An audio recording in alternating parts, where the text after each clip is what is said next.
بسم اللہ الرحمن الرحیم۔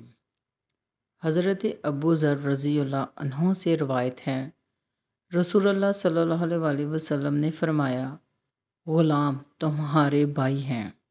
جنہیں اللہ نے تمہارے زیر دست ماتحت بنا دیا ہے، لہٰذا جو کھانا تم کھاتے ہو اس میں سے انہیں کھلاؤ، اور جو لباس خود پہنتے ہو اس میں سے انہیں پہناؤ، اور ان کو وہ کام کرنے کا حکم نہ دو جو ان پر غالب آ جائے، اور اگر ضرورت کے تحت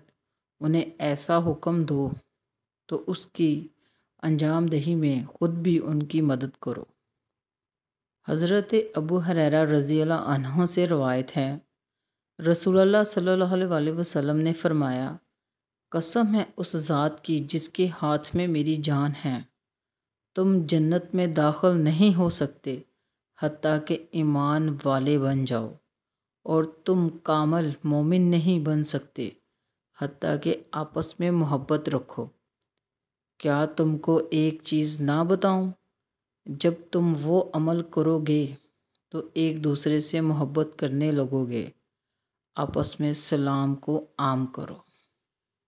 حضرت ابو ہریرہ رضی اللہ عنہ سے روایت ہے، نبی صلی اللہ علیہ وسلم نے فرمایا، ایک درخت کی ٹہنی رستے میں تھی، اس سے لوگوں کو تکلیف ہوتی تھی، ایک آدمی نے اسے ہٹا دیا تو اسے جنت میں داخل کر دیا۔